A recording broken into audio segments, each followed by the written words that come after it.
All right, this has been left with me. Now, it blows a bit of smoke apparently. It's been sitting 24 hours, well, longer than that, about 30 hours after a long drive, so the oil would have been nice and thin. So it can either be because the engine's worn, because it's done about a bit over 400,000 Ks, or it could be because the injector seats are leaking. Let's just start it up and see what it actually does.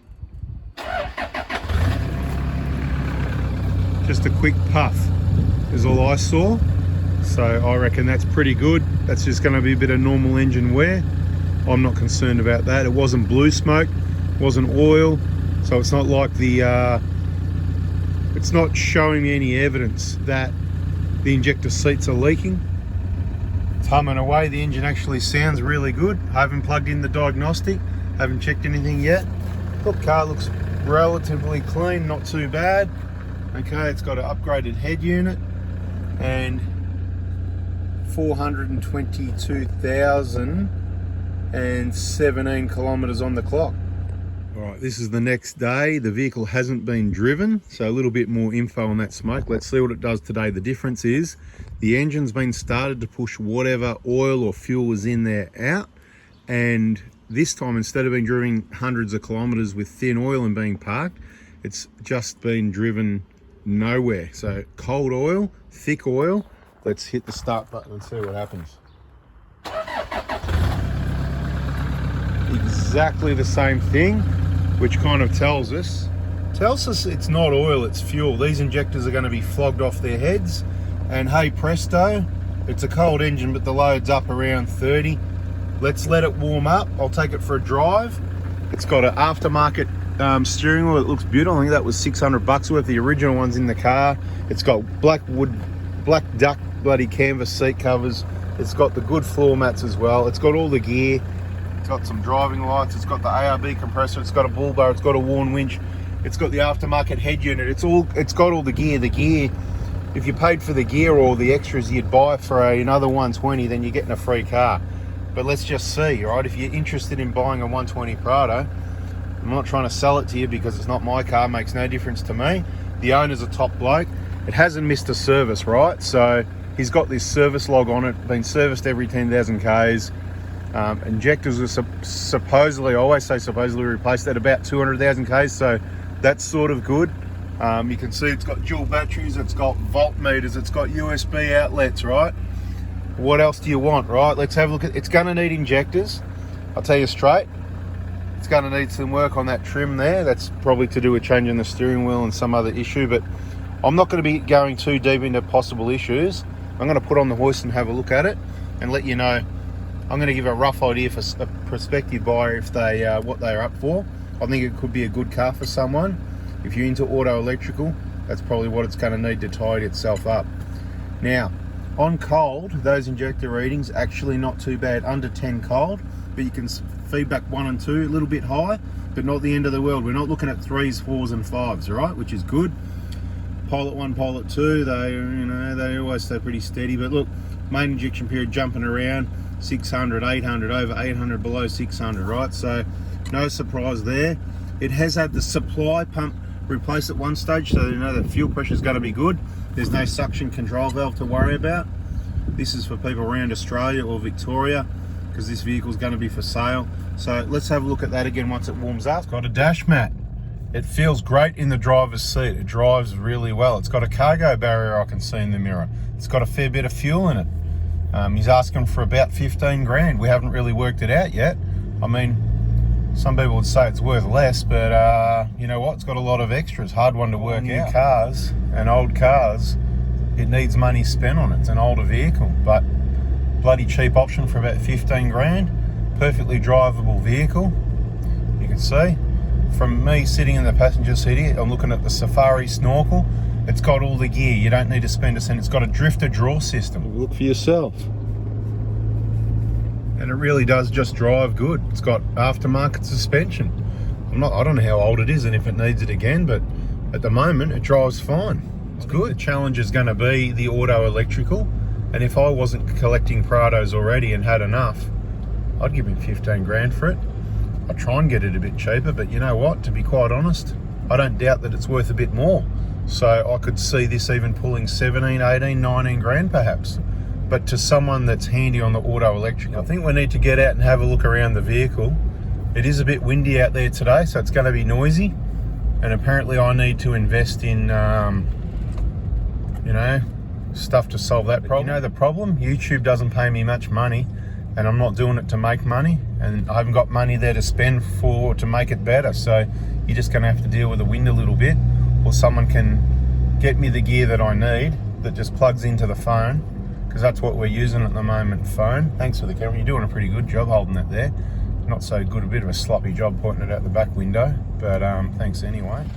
Like I said, I'm going to call it as I see it. It's not my car, it doesn't make any difference to me.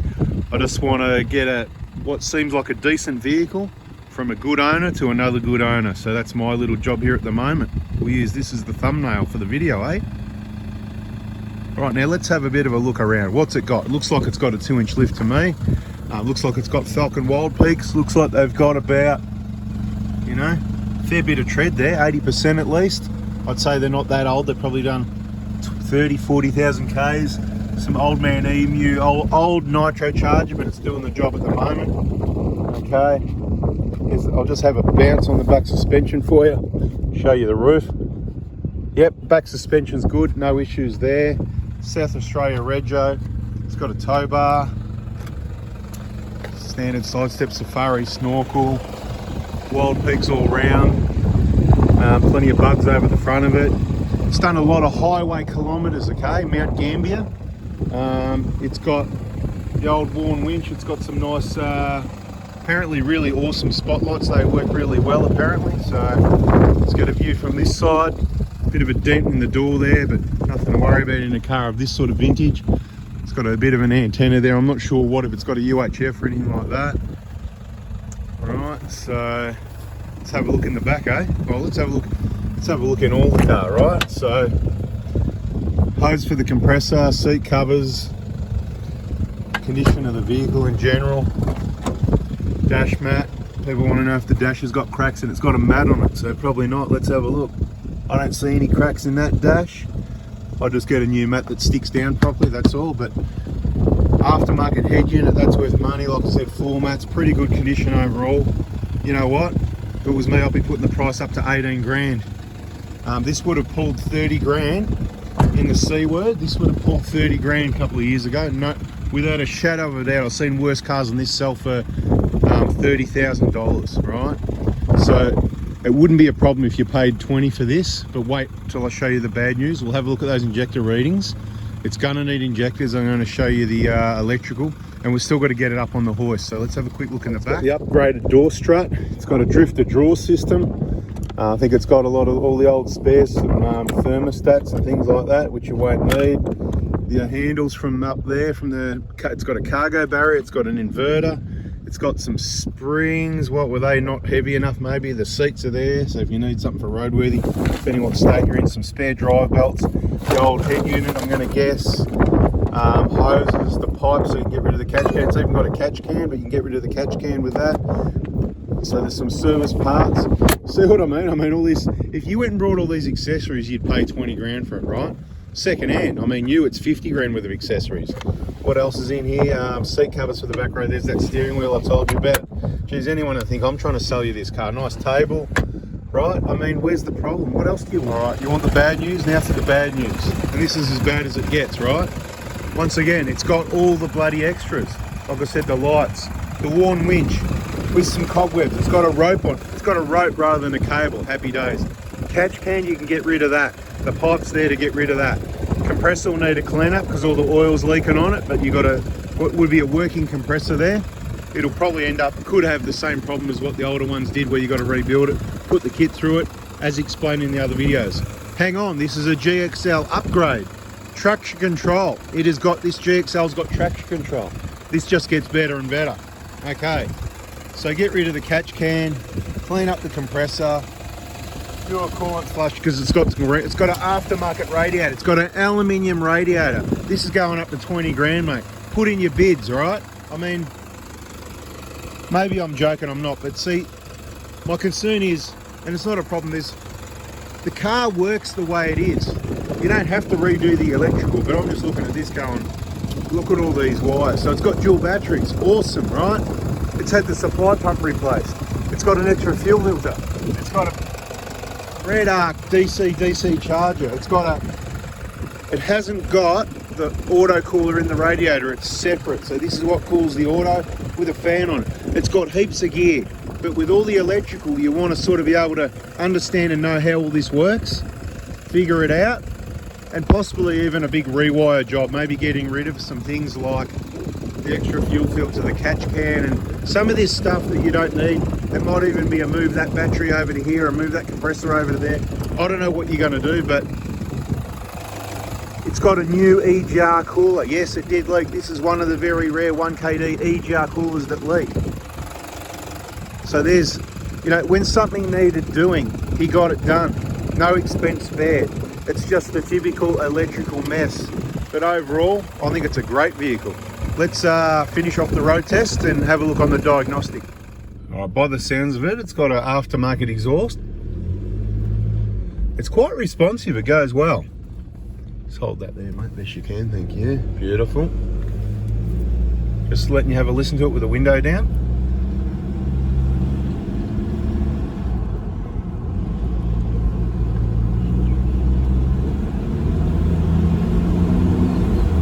It's a very good, healthy sounding, clean running engine. This is a bloody good 120. Like a bit rough around the edges.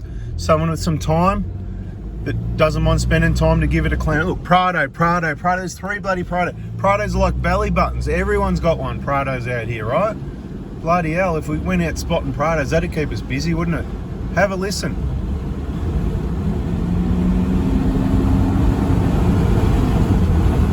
No, definitely it performs really well.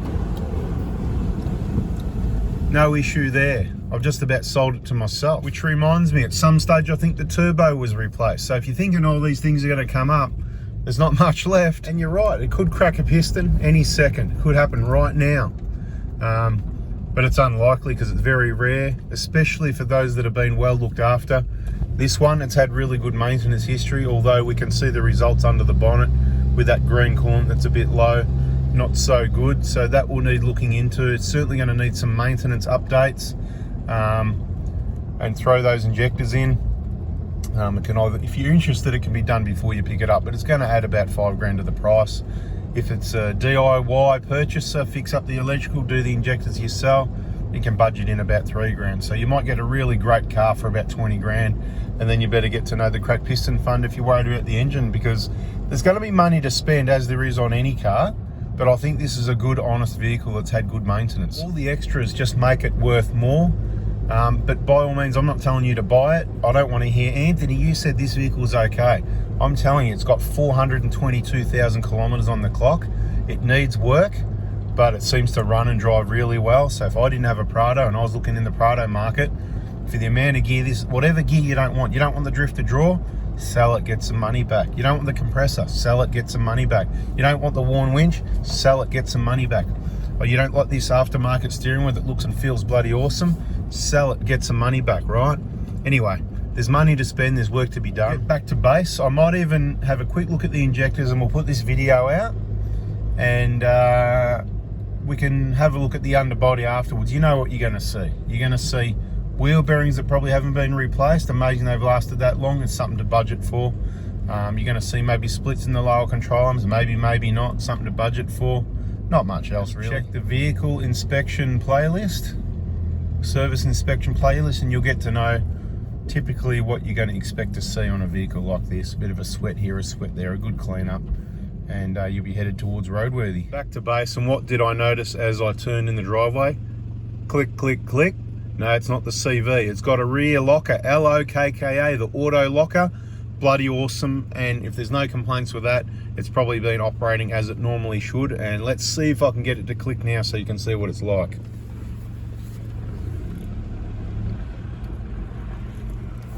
Nah.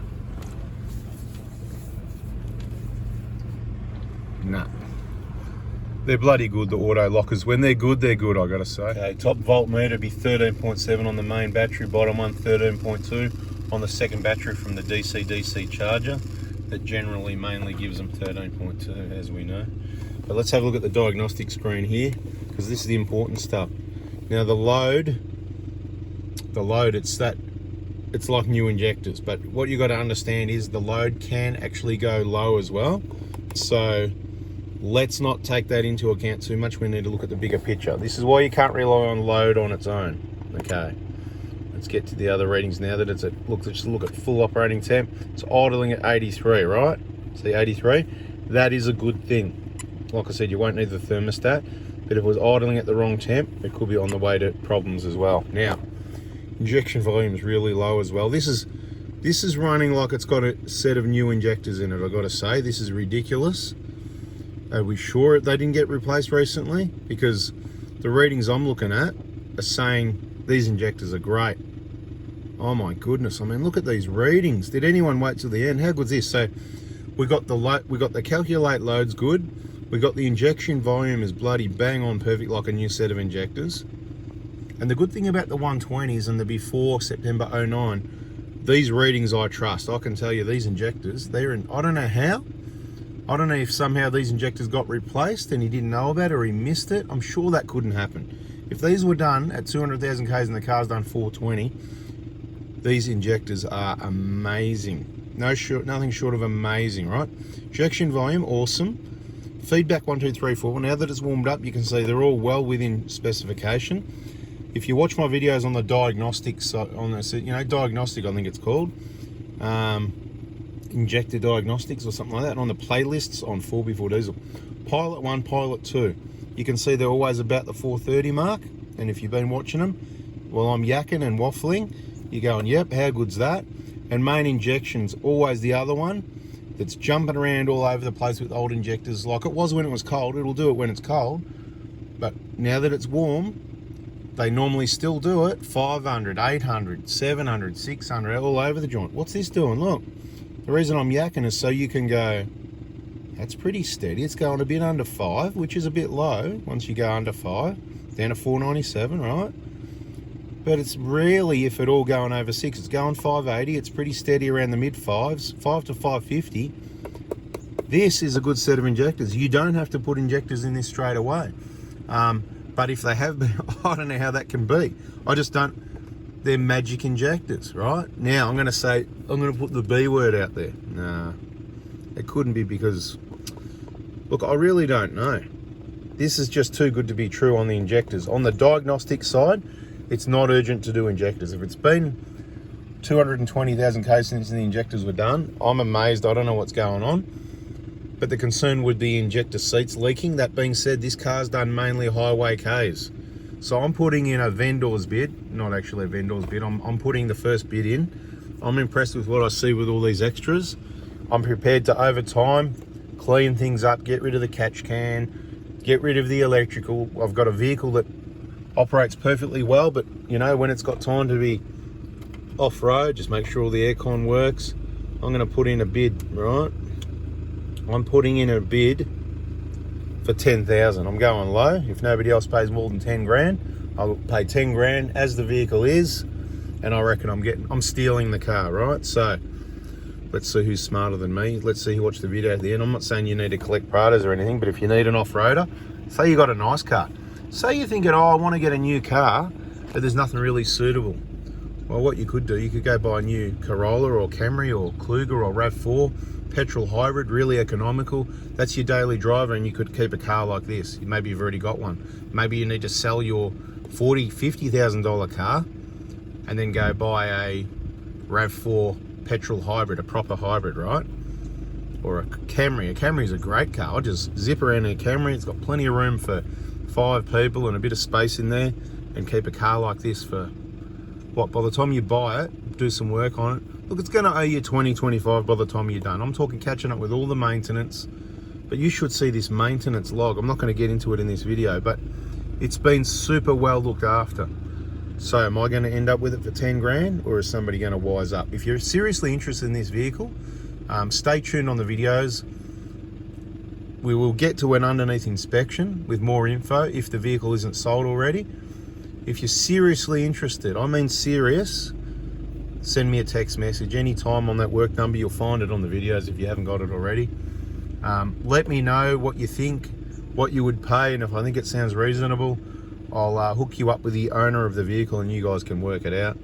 But I'm going to send him this video first so he knows what's going on, and then I might just release it soon, because, you know, sitting here at the moment, I don't want to do any work. It feels like the aircon works well. Everything works, mate. It's got traction control, right? So it's at the GXL option pack 1 or something like that it would be.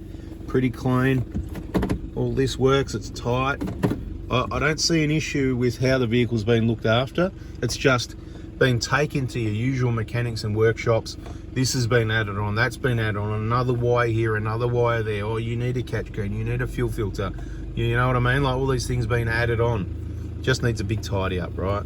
It'd be a lot of work, but it doesn't need to be done urgently straight away. I'm just still amazed looking at these readings. Fuel pump's been replaced, turbo's been replaced, heaps of stuff's been replaced. The engine sounds bloody beautiful, and why wouldn't it with injector readings like that? I don't know what to say, mate. This is just bloody awesome. All right, thanks for watching, hope it helps. I'm out of here.